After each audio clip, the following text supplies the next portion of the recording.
اللہ کے نام سے شروع جو نہایت مہربان ہمیشہ رحم فرمانے والا ہے۔ الف لام را۔ حقیقی معنی اللہ اور رسول صلی اللہ علیہ وآلہ وسلم ہی بہتر جانتے ہیں۔ یہ روشن کتاب کی آیتیں ہیں۔ بے شک ہم نے اس کتاب کو قرآن کی صورت میں بزبان عربی اتارا تاکہ تم اسے براہ راست سمجھ سکو۔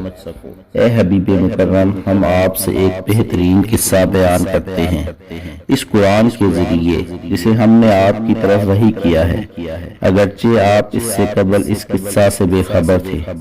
وہ قصہ یوں ہے، جب یوسف علیہ السلام نے اپنے باپ سے کہا، اے میرے والد گرامی، میں نے خواب میں 11 ستاروں کو اور سورج اور چاند کو دیکھا ہے اور میں نے انہیں اپنے لیے سجدہ کرتے ہوئے دیکھا ہے۔ انہوں نے کہا، اے میرے بیٹے، اپنا یہ خواب اپنے بھائیوں سے بیان نہ کرنا، ورنہ وہ تمہارے خلاف کوئی پرفریب چال چلیں گے۔ بے شک شیطان انسان کا کھلا دشمن ہے۔ اسی طرح تمہارا رب تمہیں بزرگی کے لیے منتخب فرما لے گا۔ وہ تمہیں باتوں کے انجام تک پہنچنا یعنی خوابوں کی تعبیر کا علم سکھائے گا اور تم پر اور اولاد یعقوب پر اپنی نعمت تمام فرمائے گا، جیسا کہ اس نے اس سے قبل تمہارے دونوں باپ یعنی پردادا اور دادا ابراہیم اور اسحاق علیہ السلام پر تمام فرمائی تھی۔ بے شک تمہارا رب خوب جاننے والا، بڑی حکمت والا ہے۔ بے شک یوسف علیہ السلام اور ان کے بھائیوں کے واقعہ میں پوچھنے والوں کے لیے بہت سی نشانیاں ہیں۔ وہ وقت یاد کیجئے جب یوسف علیہ السلام کے بھائیوں نے کہا کہ واقعی یوسف علیہ السلام اور اس کا بھائی ہمارے باپ کو ہم سے زیادہ محبوب ہیں، حالانکہ ہم 10 افراد پر مشتمل زیادہ قوی جماعت ہیں۔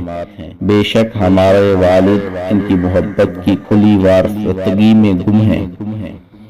اب یہی حل ہے کہ تم یوسف علیہ السلام کو قتل کر ڈالو یا دور کسی غیر نامعلوم علاقہ میں پھینک آؤ۔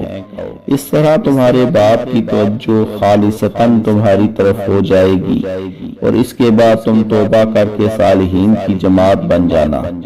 ان میں سے ایک کہنے والے نے کہا، یوسف علیہ السلام کو قتل مت کرو اور اسے کہیں تاریک کنویں کی گہرائی میں ڈال دو، اسے کوئی راہگیر مسافر اٹھا لے گا۔ اگر تم کچھ کرنے والے ہو تو یہ کرو۔ انہوں نے کہا، اے ہمارے باپ، آپ کو کیا ہو گیا ہے کہ آپ یوسف علیہ السلام کے بارے میں ہم پر اعتبار نہیں کرتے، حالانکہ ہم یقینی طور پر اس کے خیر خواہ ہیں۔ آپ اسے کل ہمارے ساتھ بھیج دیجئے، وہ خوب کھائے اور کھیلے اور بے شک ہم اس کے محافظ ہیں۔ انہوں نے کہا، بے شک مجھے یہ خیال مغموم کرتا ہے کہ تم اسے لے جاؤ اور میں اس خیال سے بھی خوف زدہ ہوں کہ اسے بھیڑیا کھا جائے یا تم اس کی حفاظت سے غافل رہو۔ وہ بولے، اگر اسے بھیڑیا کھا جائے حالانکہ ہم ایک قوی جماعت بھی ہیں موجود ہوں تو ہم تو بالکل ناکارہ ہوئے۔ پھر جب وہ اسے لے گئے اور سب اس پر متفق ہو گئے کہ اسے تاریک کنویں کی گہرائی میں ڈال دیں، تب ہم نے اس کی طرف وحی بھیجی، اے یوسف، پریشان نہ ہونا، ایک وقت آئے گا کہ تم یقیناً انہیں ان کا یہ کام جتلاؤ گے اور انہیں تمہارے بلند رتبہ کا شعور نہیں ہوگا۔ اور وہ یوسف علیہ السلام کو کنویں میں پھینک کر اپنے باپ کے پاس رات کے وقت مکاری کا رونا روتے ہوئے آئے، کہنے لگے، اے ہمارے باپ، ہم لوگ دوڑ میں مقابلہ کرنے چلے گئے اور ہم نے یوسف علیہ السلام کو اپنے سامان کے پاس چھوڑ دیا تو اسے بھیڑیے نے کھا لیا، اور آپ تو ہماری بات کا یقین بھی نہیں کریں گے اگرچہ ہم سچے ہی ہوں۔ اور وہ اس کی قمیص پر جھوٹا خون بھی لگا کر لے آئے۔ یعقوب علیہ السلام نے کہا، حقیقت یہ نہیں ہے بلکہ تمہارے حاسد نفسوں نے ایک بہت بڑا کام تمہارے لیے آسان اور خوشگوار بنا دیا جو تم نے کر ڈالا۔ بس اس حادثہ پر صبر ہی بہتر ہے اور اللہ ہی سے مدد چاہتا ہوں اس پر جو کچھ تم بیان کر رہے ہو۔ ادھر راہگیروں کا ایک قافلہ پہنچا تو انہوں نے اپنا پانی بھرنے والا بھیجا، سو اس نے اپنا ڈول اس کنویں میں لٹکایا۔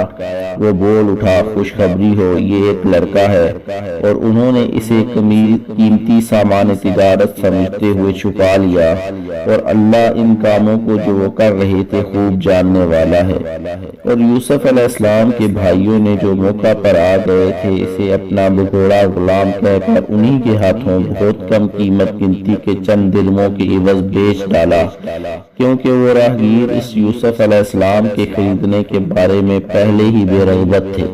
پھر راہگیروں نے اسے مصر لے جا کر بیچ دیا، اور مصر کے جس شخص نے اسے خریدا تھا اس شخص نے اس کا نام قطفیر تھا، اور وہ بادشاہ مصر ریحان بن ولید کا وزیر خزانہ تھا۔ اسے عرف عام میں عزیز مصر کہتے تھے۔ اس نے اپنی بیوی زلیخا سے کہا، اسے عزت و اکرام سے ٹھہراؤ، شاید یہ ہمیں نفع پہنچائے یا ہم اسے بیٹا بنا لیں۔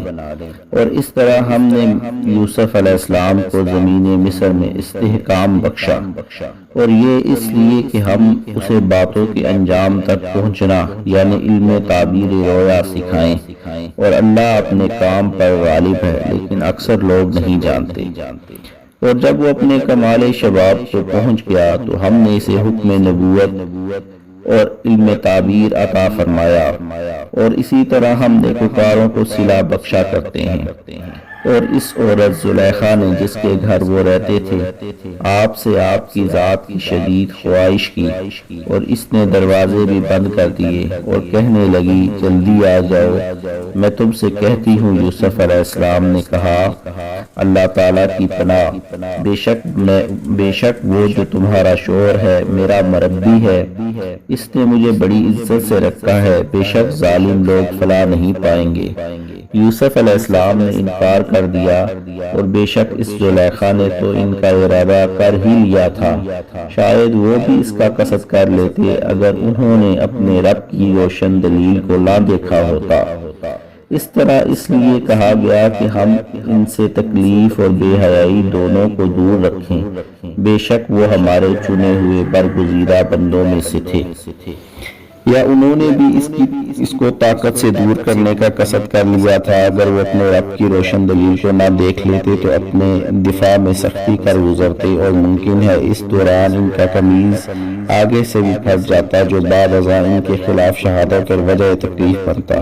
سو اللہ کی نشانی نے انہیں سختی کرنے سے روک دیا، اور دونوں دروازے کی طرف آگے پیچھے دوڑے، اور اس زلیخا نے ان کا قمیض پیچھے سے پھاڑ ڈالا، اور دونوں نے اس کے خاوند عزیز مصر کو دروازے کے قریب پا لیا۔ وہ فوراً بول اٹھی کہ اس شخص کی سزا جو تمہاری بیوی کے ساتھ برائی کا ارادہ کرے اور کیا ہو سکتی ہے سوائے اس کے کہ وہ قید کر دیا جائے یا اسے دردناک عذاب دیا جائے۔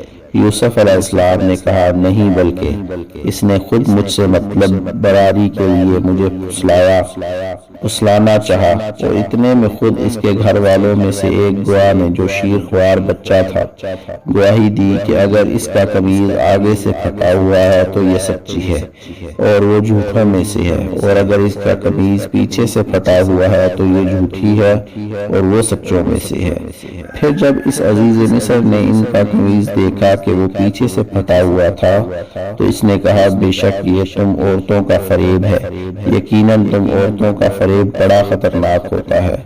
اے یوسف، تم اس بات سے درگزر کرو، اور اے زلیخا تو اپنے گناہ کی معافی مانگ، بے شک تو ہی خطا کاروں میں تھی۔